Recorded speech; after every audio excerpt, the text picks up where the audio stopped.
فأعوذ بالله من الشيطان الرجيم. بسم الله الرحمن الرحيم. واصبر نفسك مع الذين يدعون ربهم بالغداة والعشي يريدون وجهه ولا تعد عيناك عنهم تريد زينة الحياة الدنيا.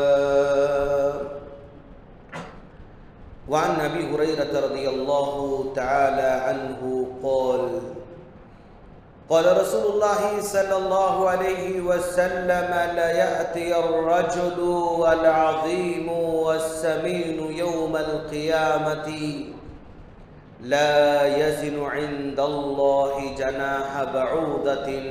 رواہ البخاری و مسلم. محترم بزرگوں، نوجوان دوستوں، مائیں بہنوں اور میرے چھوٹے بھائیوں، ہر قسم کی حمد و ثنا اسی اللہ رب العالمین کے لیے لائق اور زیبا ہے جو اپنے آپ پر ظلم کو حرام قرار دیا ہے. جس طرح اس نے اپنے آپ پر ظلم کو حرام قرار دیا، اسی طرح اپنے بندوں پر بھی ظلم کو حرام قرار رکھا ہے. وہ ایک رائی کے دانے کے برابر بھی ظلم نہیں کرتا ہے اور ظلم کرنے والوں کو پسند بھی نہیں کرتا ہے. وہ انصاف کرتا ہے اور انصاف کرنے والوں کو پسند کرتا ہے. وہ انصاف کرتا ہے اور انصاف کرنے والوں سے محبت کرتا ہے. لاکھوں درود و سلام ہو جناب محمد رسول اللہ صلی اللہ علیہ وسلم پر کہ آپ کو انصاف کرنے والا بنا کر ہم تمام کی طرف مبعوث فرمایا. سامعین کرام، آج ہم جس ٹاپک پر بات کرنے جا رہے ہیں، ہمارا ٹاپک ہے نیک اور کمزور لوگوں کو تکلیف دینا سنگین جرم ہے. سامعین کرام، میں اور آپ جانتے ہیں کہ اس دنیا کے اندر دو طرح کے لوگ ہوا کرتے ہیں. کچھ لوگ طاقتور ہوا کرتے ہیں اور کچھ لوگ کمزور ہوا کرتے ہیں.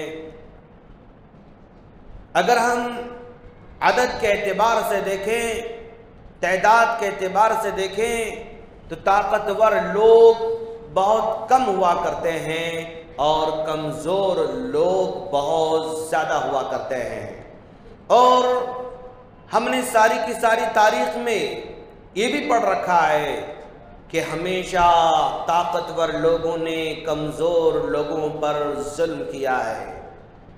چاہے وہ بادشاہ ہوں، چاہے وہ وزیر ہوں، چاہے وہ مالدار لوگ ہوں، چاہے وہ طاقتور پہلوان ہوں، جتنے بھی لوگ طاقت کے اعتبار سے بڑے رہے ہیں، بادشاہت کے اعتبار سے، وزراء کے اعتبار سے، فوج کے اعتبار سے، کمانڈر کے اعتبار سے، تاجر کے اعتبار سے، اور اسی طرح طاقت کے اعتبار سے جہاں جہاں طاقتور پائے گئے وہاں پر کچھ نہ کچھ ظلم ہوا کرتا تھا. کبھی ظلم بہت زیادہ ہوا کرتا تھا اور کبھی ظلم ذرا کم ہوا کرتا تھا، لیکن ہر دور میں ظلم پایا جاتا ہے اور آج بھی پایا جاتا ہے. اسی پس منظر میں ہم نے اس عنوان کا انتخاب کر رکھا ہے. سامعین کرام، یہ ظلم کی داستان یہ کوئی نئی داستان نہیں ہے اور یہ ستانے کی داستان کوئی نئی داستان نہیں ہے. یہ تکلیف دینے کی داستان کوئی نئی داستان نہیں ہے، بلکہ حضرت آدم علیہ السلام کے دو بیٹوں سے شروع ہوا تو آج تک چلتا آ رہا ہے اور شاید قیامت تک بھی چلتا رہے گا. آدم علیہ السلام کے بیٹوں میں ایک بیٹا نیک تھا اور دوسرا بیٹا نافرمان تھا. تو جو نیک بیٹا تھا اس نے بھی قربانی اللہ کی راہ میں دے دی اور جو نافرمان بیٹا تھا اس نے بھی اللہ کی راہ میں قربانی دے دی. اللہ تبارک و تعالی نے نیک بیٹے کی قربانی قبول فرما لیا اور نافرمان بیٹے کی قربانی قبول نہیں کیا تو نافرمان بیٹا حسد میں آیا اور اپنی بھائی پر ظلم کرنے لگا۔ نیک بیٹے نے کہا اگر تم مجھے قتل کرنا بھی چاہو گے تو میں پلٹ کر تمہیں قتل کرنا نہیں چاہوں گا، اس لیے کہ یہ ظلم ہے اور اللہ تبارک و تعالی ظلم کو پسند نہیں کرتا ہے۔ آدم علیہ السلام سے سلسلہ چلتا رہا۔ ہم ذرا دیکھیں اصحاب الاخدود کو دیکھیں کہ بادشاہ ہے، اپنے عقیدے کو منوانا چاہتا ہے اور اپنے سوچ کو منوانا چاہتا ہے، اپنے آپ کو رب قرار دینا چاہتا ہے۔ لوگوں نے اس کو رب نہیں مانا، لوگوں نے اس کے عقیدے کو تسلیم نہیں کیا تو اس نے بڑے بڑے گڑھے کھودے اور بڑے بڑے گڑھے کھود کر اس میں آگ دہکائی اور پھر اس میں ان کمزور ناتوان نیک لوگوں کو جلانا شروع کر دیا۔ اور یہاں تک کہ ایک ماں اپنے گود میں چھوٹے سے بچے کو لے کر آتی ہے، ماں دیکھتی ہے کہ اگر میں کود جاؤں گی تو میرے بیٹے کا کیا ہوگا، وہ ہچکچا رہی ہے۔ بادشاہ چاہتا ہے کہ آگ میں جلا دیا جائے، گود میں بچہ ہے، وہ ڈرتے رہتی ہے کہ میرے بچے کا کیا ہوگا۔ اس بچے نے اپنی آواز سے کہا کہ امی جان تمہیں ڈرنے کی ضرورت نہیں ہے، یہ آگ تو بہت تھوڑی ہے، یہ آگ تو مختصر ہے، یہ عذاب تو مختصر ہے، لیکن جہنم کی آگ اس سے کہے زیادہ ہے۔ اتنا کہنا تھا، ماں نے اپنے گود میں بچے کو لے کر آگ میں کود پڑی لیکن کفر کو تسلیم نہیں کیا۔ ہم اصحاب الاخدود کو بھی دیکھ رہے ہیں اور ہم جو ہے حضرت ابراہیم علیہ السلام کو بھی دیکھ رہے ہیں اور حضرت موسیٰ علیہ السلام کے ماننے والوں کو بھی دیکھ رہے ہیں۔ بڑے نیک تھے اور بڑے کمزور تھے۔ ادھر فرعون کے ماننے والے بڑے طاقتور تھے، ان کے پاس فوج تھی، ان کے پاس مال تھا، ان کے پاس دولت تھی، ان کے پاس باغات تھے، ان کے پاس بادشاہت تھی۔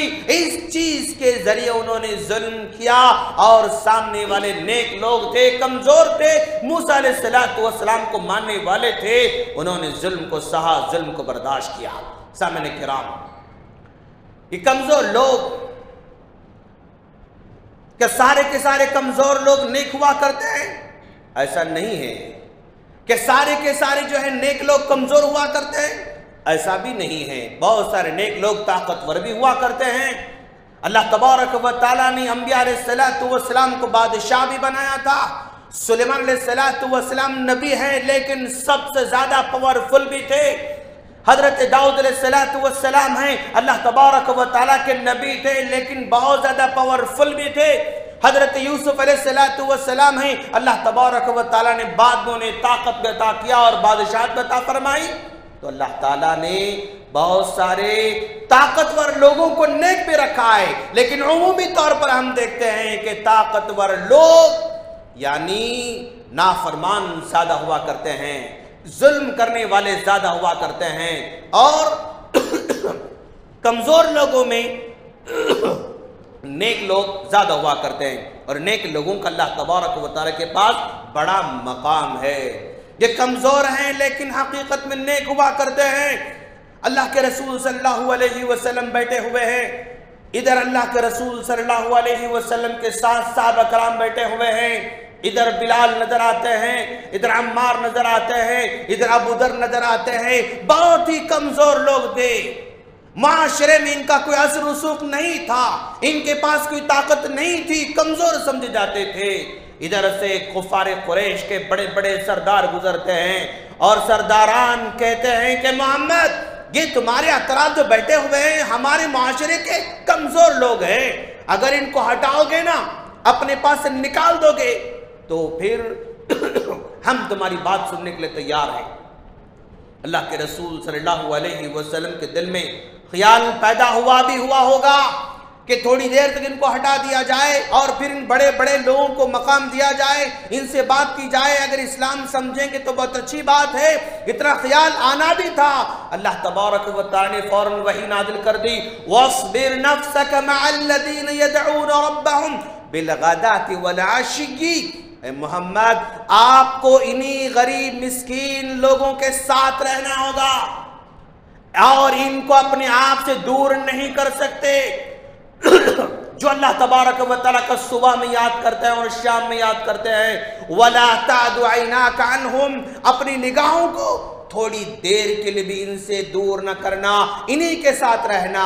ترید الحیات الدنیا، کیا آپ جو ہے دنیاوی زندگی چاہتے ہیں؟ اللہ تبارک و تعالیٰ نے کہا کہ انہی غریب اور مسکینوں کو ساتھ رکھنا ہوگا. اور پھر اللہ کے رسول صلی اللہ علیہ وسلم بیٹھے ہوئے ہیں، صحابہ کرام بھی بیٹھے ہوئے ہیں. ایک آدمی کا گزر ہوا اللہ کے رسول صلی اللہ علیہ وسلم کے سامنے سے. اللہ کے رسول نے پوچھا اس آدمی کے بارے میں تمہارا کیا خیال ہے؟ صحابی نے کہا اللہ کا رسول یہ اتنا مالدار ہے، اتنا طاقتور ہے کہ اگر یہ کہیں بھی نکاح کرنا چاہے گا تو کوئی بھی نکاح کرنے سے انکار نہیں کرے گا، کوئی بھی لڑکی دینے سے انکار نہیں کرے گا، اور جہاں بھی جائے گا نکاح اس سے کیا جا سکتا ہے. یعنی عربوں کے اندر اس سے نکاح کیا جا سکتا ہے تو وہ بہت بڑا آدمی سمجھا جاتا تھا. اور اگر یہ کہیں زبان کھول دے تو اس کی بات سنی جائے گی، اگر سفارش کرے سفارش مانی جائے گی، ریکمنڈ کرے ریکمنڈ مانی جائے گی، یہ جہاں بھی جائے گا اس کی بات مانی جائے گی، اس کی بات مانی جائے گی. اللہ کے رسول صلی اللہ علیہ وسلم خاموش رہے. اور اس کے بعد تھوڑی دیر کے بعد اور ایک آدمی کا گزر ہوا جو غریب تھا، مسکین تھا، کنگال تھا. اللہ کے رسول صلی اللہ علیہ وسلم نے پوچھا اس آدمی کے بارے میں تمہارا کیا خیال ہے؟ اس آدمی کے بارے میں تمہارا کیا خیال ہے؟ تو لوگوں نے کہا اللہ کے رسول یہ تو بڑا غریب ہے، مسکین ہے، کنگال ہے، اس کی بات کہیں چلتی نہیں، یہ کچھ کہے تو کوئی سننے والا نہیں، یہ جہاں بھی جائے اس کو دروازے سے دھتکار دیا جاتا ہے، اس کو ہٹا دیا جاتا ہے. تو اللہ کے رسول صلی اللہ علیہ وسلم نے فرمایا، کیا فرمایا؟ ہذا، یہ غریب اور مسکین اس مالدار کے مقابلے میں خیر من ملء الارض مثل هذا. یہ جتنے اس مالدار کو دیکھا نا تم نے، یہ مالدار ہے، یہ طاقتور ہے، یہ پاورفل آدمی ہے، اور یہ غریب ہے، اس کی بات سننے والا کوئی نہیں. یہ اس کا مقام، اس کا مرتبہ، اس طرح کے مالدار لوگ ساری کی ساری دنیا کے اندر بھر جائیں تب بھی اس ایک غریب کا مقابلہ نہیں کر سکتے ہیں.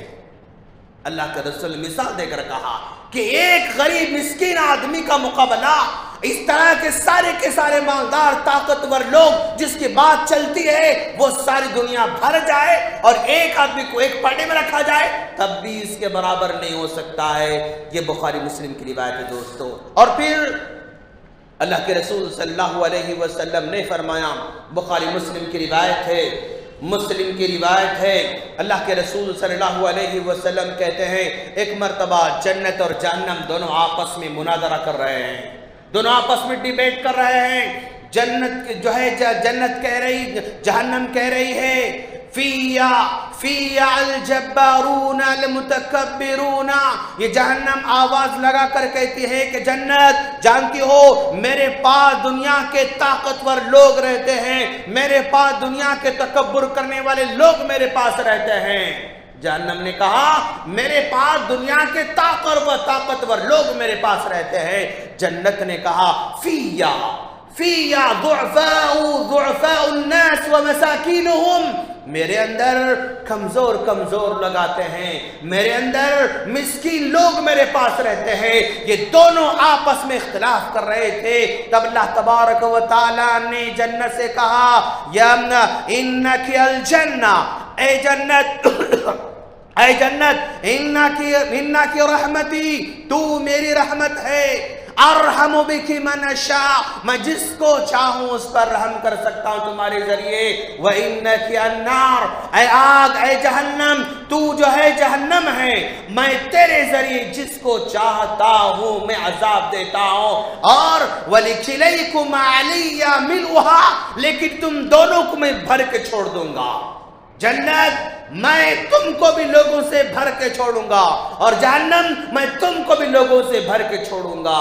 تو یہ جنت اور جہنم کے اندر اختلاف ہو رہا تھا، تو اللہ تعالیٰ نے جنت سے کہا کہ تیرے اندر غریب لوگ ہوتے ہیں، تیرے اندر مسکین لوگ ہوتے ہیں، اور میں تیرے ذریعے جس پر چاہوں رحم کرم کرتا ہوں۔ اور پھر اللہ کے رسول صلی اللہ علیہ وسلم نے فرمایا، بخاری مسلم کی روایت ہے، اللہ کے رسول صلی اللہ علیہ وسلم نے کہا قدیم زمانے میں، بخاری مسلم کی روایت، قدیم زمانے میں ایک عورت جو ہے بیٹھی ہوئی ہے، اور یہ حدیث، اس حدیث کے پس منظر میں اللہ کے رسول نے فرمایا دنیا کے اندر 3 بچے ہیں جو دودھ پیتے ہوئے انہوں نے جو ہے بات کیا، ایک جو ہے حضرت عیسیٰ علیہ السلام ہیں، اور دوسرا وہ حضرت جریج پر الزام لگایا گیا، جو ہے الزام لگانے کے درمیان جس لڑکے کے بارے میں کہا تھا کہ یہ جریج کا لڑکا ہے، اس کے زنا سے پیدا ہوا ہے، تو اس لڑکے نے گواہی دی تھی کہ جریج جو ہے اس کا گنہگار نہیں ہے بلکہ ایک جو ہے چرواہا ہے،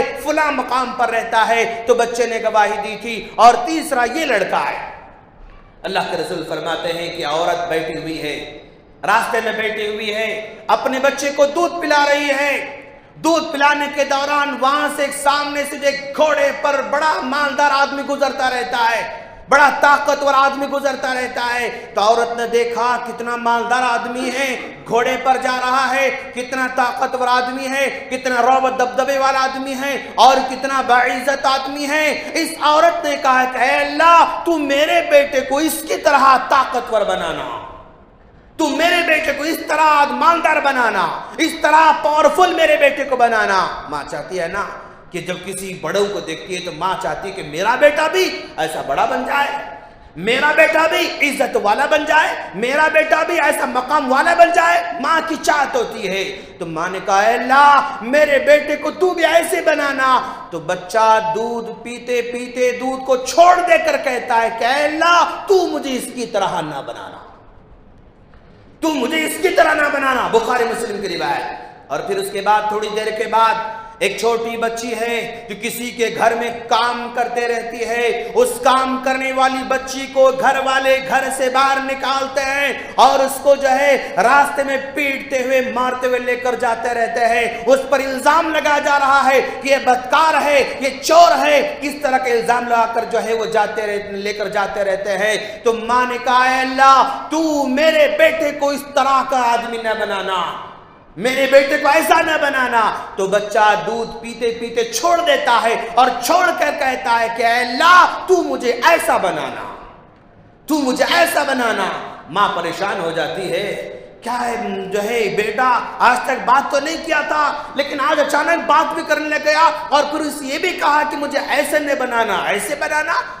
بیٹا کہتا ہے کہ امی جان جس آدمی کے بارے میں تو نے کہا کہ ویسا بنانا، وہ آدمی اللہ کی نظر میں اچھا نہیں ہے، وہ ظالم آدمی ہے، وہ ظالم آدمی ہے، میں نہیں چاہتا کہ ظالم بن جاؤں۔ اور جس بچی کے بارے میں تم کہہ رہے ہو کہ ویسا نہ بنانا، وہ حقیقت مظلوم بچی ہے، نہ اس نے بدکاری کی ہے، نہ اس نے چوری کی ہے، لوگوں نے اس پر چوری کا الزام لگایا ہے، لوگوں نے اس کے بدکاری کا الزام لگایا ہے، لہذا وہ پاک ہے، وہ پاک دامن ہے، وہ مظلوم ہے، میں چاہتا ہوں کہ ایسے میں پاک دامن رہوں۔ یہ بخاری مسلم کی روایت ہے۔ اللہ کے رسول صلی اللہ علیہ وسلم گزشتہ زمانے کے لوگوں کے بارے میں بھی کہہ رہے ہیں کہ اس دور میں بھی نیک لوگ ہیں اور نیک لوگوں پر ظلم ہو رہا ہے۔ اس دور میں بھی جو ہے سچے لوگ تھے، ان سچے لوگوں پر ظلم ہو رہا تھا۔ جو آدمی ظلم کرنے والا تھا لوگ اس کی تعریف کر رہے ہیں، جو مظلوم تھا جس پر الزام لگایا جا رہا ہے، جس پر ظلم کیا جا رہا ہے اور لوگ اس کو جو ہے غلط سمجھ رہے ہیں، لیکن حقیقت میں وہی آدمی سچا تھا۔ تو پتہ ہی چلا کہ ہمیشہ کمزور لوگوں پر ظلم ہوتا ہے، نیک لوگوں پر ظلم ہوتا ہے، تکالیف کمزور لوگوں پر ہوا کرتی ہے۔ اگر آج ہم اپنی سوسائٹی میں دیکھیں کہ بھئی کن لوگوں پر جو ہے تکالیف زیادہ ہو رہے ہیں، جو ہمارے سوسائٹی میں کمزور لوگ ہوا کرتے ہیں انہیں پر زیادہ ظلم ہوتا رہتا ہے۔ جو ہماری سوسائٹی میں جتنے لوگ ہیں ان تمام کے تمام لوگوں میں اگر سب سے زیادہ آج مظلوم اگر کوئی ہے تو وہ عورت کی ذات ہے۔ آج عورت کی ذات سب سے زیادہ کمزور ہے۔ اور سب سے زیادہ مظلوم ہے دوستو یہ عورت جو ہے ہماری سوسائٹی کے اندر ماں کے روپ میں بھی رہتی ہے، بہن کے روپ میں بھی رہتی ہے، اور بیٹی کے روپ میں بھی رہتی ہے، اور بیوی کے روپ میں بھی رہتی ہے۔ ماں کے روپ میں آ جاتی ہے تو ظلم کم ہو جاتا ہے، بہن کے روپ میں آتی ہے تو ظلم ختم ہو جاتا ہے، بیٹی کے روپ میں آتی ہے ظلم ختم ہو جاتا ہے، لیکن یہی عورت اگر بیوی بن کر آ جاتی تو ظلم جیسے کہ ویسے باقی رہ جاتا ہے۔ آج ماؤں پر ظلم کرنے والے کا دکا ہوں گے سوسائٹی کے اندر، انکار نہیں کیا جا سکتا ہے۔ بہنوں پر ظلم کرنے والے ہو سکتے ہیں لیکن بہت ریئر جو ہے ہم کو نظر آتے کا دکا ہوں گے، اور جو ہے بیٹی پر ظلم کرنے والے تو بہت کم نظر آتے ہوں گے، لیکن بیوی پر ظلم کرنے والے تو ہر 4-5 گھر میں سے کہیں نہ کہیں ظلم ہو رہا ہے دوستو۔ کبھی جانے جو ہے جانے ہو رہا ہے، کہیں انجانے ہو رہا ہے، کہیں شکل صورت کو لے کر ہو رہا ہے، کہیں آداب کو لے کر ہو رہا ہے، کہیں پسند ناپسند کو لے کر ہو رہا ہے، اور عجیب عجیب طریقے سے ظلم اس پر ہو رہا ہے۔ عورت جو اس کو برداشت کرتے ہوئے جا رہی ہے۔ ایک زمانہ تھا کہ بھئی جہاں پر عورت ظالم نظر آتی تھی، چھوٹے چھوٹے چیزوں پر جو ہے وہ ڈوری کے ڈالتی تھی، لیکن آج ڈوری کیس تو ختم ہو چکا ہے۔ آدمی طریقے سے ظلم کر رہا ہے، کبھی طلاق کے ذریعے ظلم کر رہا ہے، کبھی خلا نہ دینے کے نام پر ظلم کر رہا ہے، کبھی نفقہ نہ دے کر ظلم کر رہا ہے، کبھی نفقہ دے کر ظلم کر رہا ہے، کبھی گالی دے کر ظلم کر رہا ہے، کبھی تھپڑ مار کر ظلم کر رہا ہے، کبھی تانے دے کر ظلم کر رہا ہے، کبھی جو ہے بات نہ کر کے ظلم کر رہا ہے، کبھی دور کر کے ظلم کر رہا ہے، کبھی ماں باپ کی ملاقات نہ کرا کے ظلم کر رہا ہے۔ کتنے طریقے سے ظلم ہو رہا ہے، لیکن اس کو اس بات کا احساس نہیں ہے دوستو۔ ماں وہ بھی عورت تھی، اس عورت پر ظلم کرنے سے ذرا رک جاتا ہے۔ کیا یہ جو ہے اس کے پاس احساس نہیں ہے کہ بھئی عورت ماں بھی ہے، عورت بیوی بھی ہے، اس پر ہم ظلم نہیں کر سکتے، اس پر ہم ظلم کرنے کو جائز سمجھ رہے ہیں؟ آج ہماری سوسائٹی میں ظلم سب سے زیادہ بیویوں پر ہو رہا ہے دوستو، اور بچنا ہوگا اس سے، ورنہ انجام کیا ہے آگے آپ دیکھتے جائیں گے انشاءاللہ۔ بچنا ہوگا۔ اور آج ہمارے سوسائٹی کے اندر جہاں عورت پر ظلم ہو رہا ہے، اسی طرح جو کمزور ہوتا ہے وہاں پر ظلم ہوتا ہے۔ تجارت کے اندر لے لو آپ، اگر تاجر اگر طاقتور ہے، اس کا کسٹمر اگر کمزور ہے تو وہاں پر ظلم ہو رہا ہے۔ ادھار لے رہا ہے تو من مانی ریٹ لگا رہے ہیں۔ اگر تاجر طاقتور ہے، کسٹمر اگر جو ہے کمزور ہے تو یہ تاجر جو ہے ظلم کرتا ہے۔ اگر کسٹمر اگر کہیں طاقتور ہے، تاجر اگر کمزور ہے تو کسٹمر تاجر پر ظلم کر رہا ہے۔ کمپنی ہے جہاں کے ملازم رہتے ہیں، اگر ملازمین کمزور ہیں تو کمپنی اس پر ظلم کر رہی ہے، اور اگر فیکٹری ہے وہاں کے ملازمین کمزور ہیں تو ان پر ظلم ہو رہا ہے۔ اسکول ہے، اگر کوئی ملازم مجبور ہے سارے کام اسی سے لیے جاتے ہیں۔ کالج ہے، اگر کوئی ملازم کمزور ہے مجبور ہے سارے کام اسی سے لیے جاتے ہیں۔ یعنی مجبوری کا فائدہ اتنا اٹھاتے ہیں کہ ہم سارا فائدہ اسی سے لینا چاہتے ہیں، لیکن اس کو ہم فائدہ پہنچانا نہیں چاہتے۔ ہماری ذات سے اس کو فائدے پہنچانے کی فکر نہیں کرتے، لیکن فکر یہ کرتے ہیں کہ کتنا کام لیا جائے، کتنی مرتبہ اس کو بلایا جائے، کتنی مرتبہ اس کو دوڑایا جائے، کتنی مرتبہ اسے جو ہے ہم فائدہ اٹھائیں، یہی ہم سوچتے رہتے ہیں دوست۔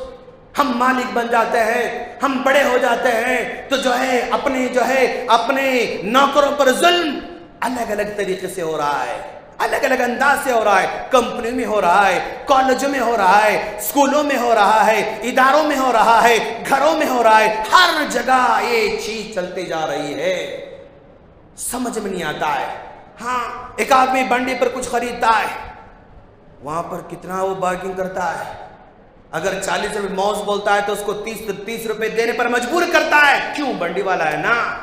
لیکن اگر وہی سپر مارکیٹ میں جاتا ہے نا، وہاں پر 60 روپے لکھا ہوا رہتا ہے، وہاں پر بارگنگ نہیں کرتا، وہ 60 روپے کہتا ہے تو 60 روپے دے کر لے کر آتا ہے وہاں سے، کیوں؟ وہ ذرا طاقتور نظر آتا ہے۔ سپر مارکیٹ میں 2 روپے کم کرنے کی وہاں پر بات نہیں کی جاتی، لیکن وہی بنڈی والا مجبور ہوتا ہے، اس سے کم کرنے کی کوشش کی جاتی ہے۔ میڈیکل میں جاتا ہے، وہ جو بولتا ہے برابر دیتا ہے، لیکن وہی اگر آٹو میں بیٹھ جاتا ہے تو 200 روپے بولتا ہے تو اس کو 150 میں لے کر آتا ہے۔ کمزور ہے نا وہ، کمزور ہے وہ. یعنی ہماری سوچ دیکھو آپ، ہماری سوچ کتنی جو ہے کم ہے. ایک آدمی کے پاس ہم انگور لیتے ہیں، کبھی 2 روپے بڑھ کر دیتے ہیں؟ نہیں دیتے ہم لوگ. لیکن وہی کسی بڑے ہوٹل میں جاتے ہیں جہاں پر ہم 1000 2000 کا بل کرتے ہیں اور پھر اس کو 20 روپے 50 روپے ٹپ دے کر آتے ہیں اس کو. سوچ ہماری ایسی ہے کہ کمزوروں کے ساتھ احسان کریں گے تصور ختم ہو چکا ہے. صرف بڑوں کے ساتھ احسان، صرف بڑے لوگوں کے ساتھ سلام، صرف بڑے لوگوں کے ساتھ دوستی. آج ایک کمزور لوگوں کے بارے میں سوچنے والا کون ہے؟ سوسائٹی میں کمزور لوگ پھیلے ہوئے ہیں. کبھی جو ہے پڑوسی کمزور ہوتا ہے تو ہم ستاتے ہیں. گاڑی ہماری ساری اس کے گھر کے سامنے پارک ہوتی ہے، ہماری کار اس کے گھر کے سامنے پارک ہوتی ہے، ہمارا کچرا اس کے گھر کے سامنے جاتا ہے، ہماری گاڑی اس کے گھر کے سامنے کچرا ڈال دیتی ہے. کیوں؟ کمزور پڑوسی پوچھنے والا نہیں. ہم محلے میں طاقتور ہیں تو ایک مرتبہ اگر کوئی فنکشن ہوتا ہے تو 3 دن تک جو ہے گھر کے سامنے ہم روڈ بلاک کر دیتے ہیں. کیوں؟ ہمیں کوئی پوچھنے والا نہیں، ہمیں کوئی سمجھنے والا نہیں، ہمیں کوئی سمجھانے والا نہیں. کیوں؟ محلے میں ہم طاقتور ہیں نا، محلے میں ہم بڑے ہیں نا. تو کمزور لوگوں کا ہم خیال نہیں کرتے. جو ہے اسکول میں لے کر جانے والا ٹیکسی والا جاتا رہتا ہے اس کو روڈ ہم نہیں دیتے، گھما کر جانے پر مجبور کرتے ہیں اس کو. کیوں؟ کمزور ہے نا. آٹو والے گھوم کر جانے پر مجبور کرتے ہیں. کیوں؟ کمزور ہے نا. ہم محلے کے مالدار ہیں، ہم محلے کے طاقتور ہیں، اس لیے ہم جو چاہتے کر سکتے ہیں. نہیں دوست، بہت بڑا ظلم ہو رہا ہے. اور ظلم کا مطلب یہ نہیں کہ تھپڑ مارے تو ہی ظلم نہیں. کسی کا دل بھی دکھاؤ گے نا تو یہ بھی ظلم ہے. کسی کی آنکھوں کو نم کرو گے نا یہ بھی ظلم ہے. کسی کے دل سے آہ نکالو تو یہ بھی ظلم ہے.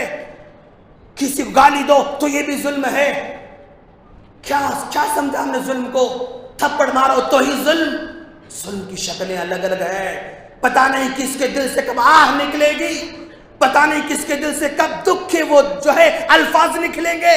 اور اللہ کے رسول صلی اللہ علیہ وسلم نے فرمایا نا کہ مظلوم اور اللہ کے دعا، اللہ کے درمیان کوئی آڑ نہیں ہوا کرتی ہے. یہ آسمان مظلوم کی دعا کو روک نہیں سکتا اور یہ فرشتے مظلوم کی دعا کو روک نہیں سکتے. یہ ہمارے چھت جو ہے مظلوم کی دعا کو روک نہیں سکتے. وہ کبھی بھی اس کی آہ نکلے گی اور وہ آہ نکلے گی تو پھر ہم نہیں رہ سکتے ہیں دوست.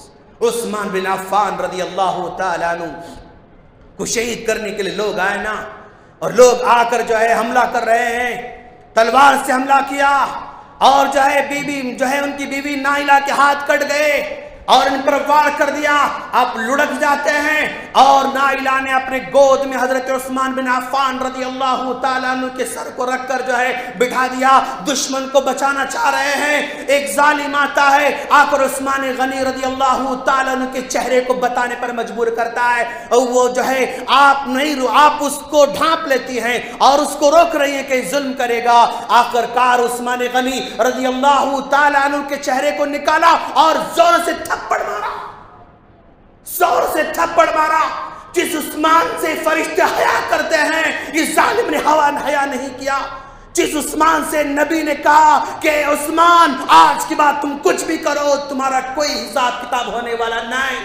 جس عثمان نے مدینے والوں کو پانی پلا تھا، جس عثمان نے مدینے والے غریبوں کو اناج دیا تھا، جس عثمان نے مدینے کی مسجد کو وسیع کر دیا تھا، جس عثمان نے گھوڑے دیے تھے، جس عثمان نے اونٹ دیے تھے، اس عثمان کے چہرے پر تھپڑ مارتا ہے.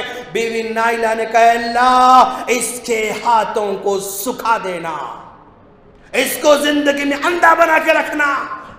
بیوی کی زبان سے آہ نکل جاتی ہے، وہ گھر سے باہر بھی نہیں نکلتا. اس کے ہاتھ شل ہو جاتے ہیں، نابینا ہو جاتا ہے اور زندگی بھر نابینا جو ہے بن کر زندگی بسر کرنے پر مجبور ہو جاتا ہے.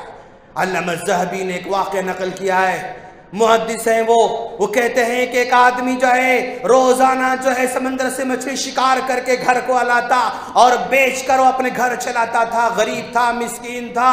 اس نے ایک مرتبہ جو ہے بڑی سی مچھلی لے کر آیا اور گھر جا رہا تھا. ایک بڑے طاقتور نے اس کو دیکھا، مچھلی پسند آئی، کہا کہ مچھلی مجھے دے دو. غریب نے کہا بھئی ایک مچھلی میرے پاس ہے، اس کو فروخت کروں گھر چلاؤں گا.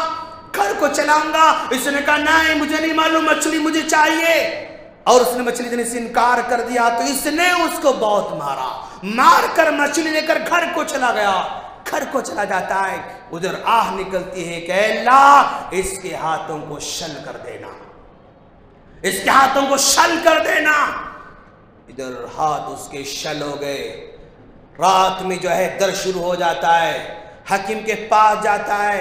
حکیم کے پاس جانے کے بعد حکیم کہتا ہے کہ اس کے ہاتھ کو کاٹ دینا پڑے گا۔ تھوڑا ہاتھ کاٹ دیا، کہا پھر اور کاٹنا پڑے گا، اور کاٹنا پڑے گا، دونوں ہاتھ کو کاٹ دیا گیا۔ یہ کسی کے پاس جاتا ہے، درد کم نہیں ہو رہا ہے تو پوچھا بھئی کیا ماجرا ہے، یہ مسئلہ ایسا ہوا کیسے؟ اس نے کہا غریب آدمی مچھلی لے کر جا رہا تھا، اس سے مچھلی کو میں نے چھینا، اس نے بدوا دے دی۔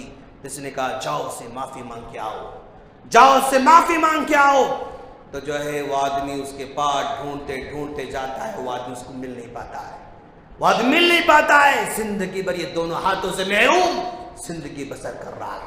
اللہ تبارک و تعالیٰ مظلوم کی آنکھ کو رائے گاہ نہیں جانے نہیں دیتا، اور جو ظالم ہوتا ہے کسی بھی طرح کا ظالم، اس کے لیے اللہ تعالیٰ نے سزا مقرر کر رکھی ہے۔ کیا سزا ہے؟ کبھی ظالم کامیاب نہیں ہو سکتا ہے۔ انہو لا یفلح الظالمون، ظالم کبھی کامیاب نہیں ہو سکتا ہے، کامیاب نظر آتا ہے لیکن حقیقت میں آخر کار وہ ہار جاتا ہے، آخر کار وہ نہ جو ہے زندگی میں مایوس ہو جاتا ہے، ناکام ہو جاتا ہے۔ انہو لا یفلح الظالمون، کبھی ظالم کامیاب نہیں ہو سکتے ہیں۔ اور پھر اللہ کہتا ہے وَتِلْكَ الْقُرَىٰ أَهْلَكْنَاهُمْ لَمَّا ظَلَمُوا۔ اس گاؤں کو ذرا دیکھو آپ، اس گاؤں کے اندر بڑے بڑے لوگ رہتے تھے، بڑے بڑے مالدار رہتے تھے، لیکن جب انہوں نے ظلم کرنا شروع کر دیا تو تِلْكَ الْقُرَىٰ أَهْلَكْنَاهُمْ، ہم نے ان گاؤں والوں کو تباہ کر کے چھوڑ دیا۔ تو دنیا کے اندر اللہ نے ظالم کو تباہ کر کے چھوڑ دیا۔ اور پھر اللہ کہتا ہے قیامت کے دن ظالموں کا کوئی ہمدرد نہیں ہوگا۔ وَمَا لِلظَّالِمِينَ مِنْ حَمِيمٍ، ظالموں کا کوئی دوست وہاں پر نظر نہیں آئے گا۔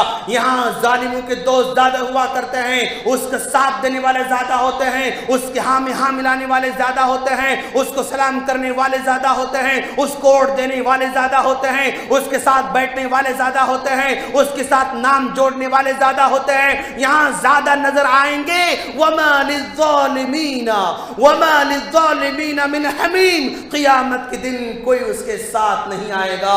وَلَا شَفِيعٍ يُطَاعُ، اور اس کے بارے میں کوئی سفارش کرنے والا بھی وہاں نہیں رہے گا۔ قیامت میں بھی ناکامی، دنیا کے اندر بھی ناکامی۔ پھر اللہ کہتا ہے یوم یعض الظالم علی یدیہ، ظالم قیامت کے دن اپنی انگلیوں کو چباتا رہے گا۔ جن انگلیوں سے مارا کرتا تھا ان انگلیوں کو چبائے گا، جن انگلیوں سے اشارہ کرتا تھا ان انگلیوں کو چبائے گا، جن انگلیوں سے تکبر کرتا تھا ان انگلیوں سے چبائے گا، جن انگلیوں سے کسی کو مارنے کا فیصلہ کرتا تھا ان انگلیوں کو چبائے گا، جن انگلیوں سے کسی کو مارنے کے لیے پیسے دیا کرتا تھا ان انگلیوں کو چبائے گا۔ یعنی ان ہاتھوں سے کیا کیا ظلم اس نے کیے، کبھی پیسے دے کر ظلم کروائے، کبھی اپنے ہاتھوں سے ظلم کروائے، کبھی اپنے زبان ظلم کروائے۔ یوم یعض الظالم علی یدیہ، وہاں پر افسوس کرے گا، ندامت وہاں پر اٹھائے گا۔ پھر اللہ کے رسول نے فرمایا ظلم نہیں، اس کو بخشا نہیں جائے گا۔ من اقتطع حق امرئ مسلم، اللہ کے رسول فرماتے ہیں، روایت جو ہے مسلم کی ہے، من اقتطع حق امرئ مسلم بیمینہ، اگر کوئی آدمی کسی دوسرے کا حق قسم کھا کر لے لیتا ہے کہ میرا ہے، من اقتطع حق امرئ مسلم، کیا ہوگا؟ اوجب اللہ علیہ النار، اس پر اللہ تبارک و تعالی جہنم کو واجب قرار دے گا، جہنم کو واجب قرار دے گا۔ صحابہ کرام نے پوچھا اللہ کے رسول وَلَوْ كَانَ شَيْئًا يَسِيرًا یا رسول اللہ کے رسول تھوڑا بھی ظلم کرے تو بھی یہ انجام ہوگا کیا؟ تھوڑا بھی ظلم کرے تو یہ انجام ہوگا؟ اس حدیث کے دوسرے الفاظ میں بیان کیے گئے، اگر کوئی کسی دوسرے کے ایک بالش برابر زمین لے لیتا ہے، اس بالش بھر زمین کو 7 زمینوں کی مٹی لی جائے گی، اس کے ہار بنا کر گلے میں ڈال دیا جائے گا۔ اَوَلَوْ كَانَ شَيْئًا يَسِيرًا یا رسول اللہ، اگر تھوڑا بھی ہوگا تو بھی اللہ کے رسول نے کہا وَلَوْ كَانَ قَضِيبًا مِنْ عَرَاقٍ، ہاں ہاں کیا سمجھتے ہو تم؟ اگر کوئی کسی کے ایک مسواک کی لکڑی بھی لیتا ہے نا ظلم کر کے، تو بھی وہاں پر اس کو حق ادا کرنا پڑے گا۔ مسواک کی کیا حقیقت ہو سکتی ہے؟ مسواک کی کوئی حقیقت نہیں، لیکن اگر ظلم کر کے لے لیتا ہے تو اس کا بھی وہاں پر بدلہ دیا جائے گا، ظالم کو لایا جائے گا، نیکیاں سارے کے سارے ختم ہوتے جائیں گے، گناہ باقی رہیں گے، اور حقدار آئیں گے، حق مانگیں گے تو اس کے گناہ اٹھا کر اس کے سر پر ڈالے جائیں گے، اور پھر وہ سارے کے سارے جو ہے گناہ لے کر جہنم میں گھسیٹ اور ڈال دیا جائے گا۔ ہم اللہ سے دعا کرتے ہیں کہ باری تعالیٰ تو ہم تمام کو ہر طرح کے ظلم سے محفوظ فرما، ظلم چاہے وہ ہمارے ہاتھوں سے ہو تو اسے بھی محفوظ فرما، ظلم چاہے ہمارے زبان سے ہو تو بھی اسے معاف فرما، اسے محفوظ فرما۔ باری تعالیٰ بیویوں پر ظلم کرنے سے محفوظ فرما، اور پڑوسیوں پر ظلم کرنے سے محفوظ فرما، معاشرے میں لوگوں پر ظلم کرنے سے محفوظ فرما، ظلم چاہے غریبوں پر ہو تو بھی محفوظ فرما، ظلم چاہے امیروں پر ہو تو بھی محفوظ فرما۔ باری تعالیٰ تو ہدایت دینے والا ہے، دلوں کو تو پھیرنے والا ہے، تو ہدایت دے، تو دلوں کو پھیر دے، دلوں کو نرم کر دے، اور دلوں کو برائی سے محفوظ فرما۔ باری تعالیٰ جو پریشان ہا رہے ہیں پریشانی کو دور فرما، جو کمزور ہیں ان کی تو مدد فرما، ان کی نیکیوں کو اور بڑھا دے، ان کی صلاح کو اور بڑھا دے، ان کی آخرت کو اور بنا دے، لیکن اتنا صبر عطا فرما کہ وہ ظلم کو برداشت کر سکیں۔ باری تعالیٰ ہر طرح کے ظلم سے محفوظ عطا فرما۔ وآخر دعوانا ان الحمدللہ رب العالمین۔